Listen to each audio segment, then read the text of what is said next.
বনি ইসরায়েলের একটি দলকে আল্লাহ তাআলা কেন বানরে রূপান্তরিত করেছিলেন চলুন জেনে আসি।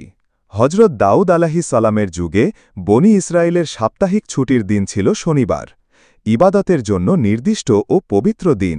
এদিন তাদের জন্য মাছ শিকার নিষিদ্ধ ছিল।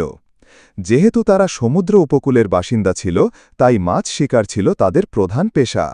দাউদ আলাইহিস সালামের নিষেধাজ্ঞা অমান্য করে তারা ওই দিন মাছ শিকার করতে থাকে। এতে তাদের ওপর আল্লাহ তাআলার পক্ষ থেকে আকৃতি পরিবর্তনের শাস্তি নেমে আসে এবং ৩ দিনের মধ্যেই তারা সবাই মৃত্যুমুখে পতিত হয়। ঘটনাটি পবিত্র কোরআনে বর্ণিত হয়েছে। আল্লাহ তাআলা মদিনার ইহুদিদের উদ্দেশ্যে বলেন, আর তোমরা তো তাদেরকে ভালোভাবে জানো যারা শনিবারের ব্যাপারে সীমা লঙ্ঘন করেছিল। আমরা তাদের বলেছিলাম, তোমরা নিকৃষ্ট বানর হয়ে যাও। এরপর আমরা এ ঘটনাকে তাদের সমসাময়িক ও পরবর্তীদের জন্য দৃষ্টান্ত হিসেবে এবং আল্লাহ ভীরুদের জন্য উপদেশ হিসেবে রেখে দিলাম।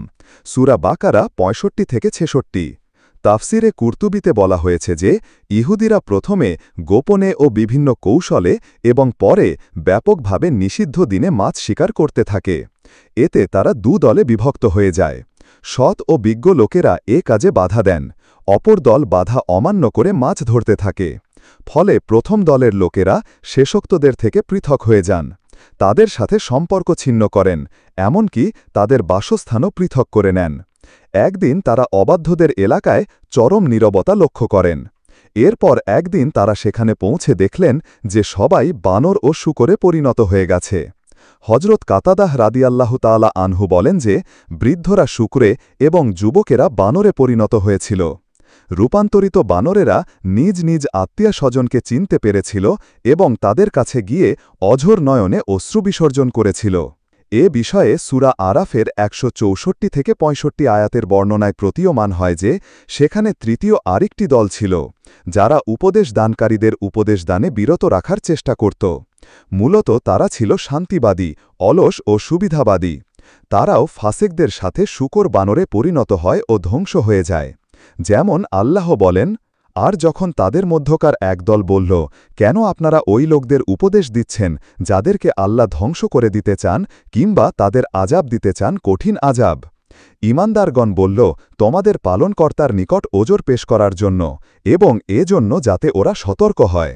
এরপর তারা যখন উপদেশ ভুলে গেল যা তাদেরকে দেয়া হয়েছিল, তখন আমরা শেষোক্তদের মুক্তি দিলাম যারা মন্দ কাজ থেকে নিষেধ করত এবং পাকড়াও করলাম জালেমদেরকে নিকৃষ্ট আজাবের মাধ্যমে তাদের পাপাচারের কারণে। সূরা আরাফ ১৬৪-১৬৫।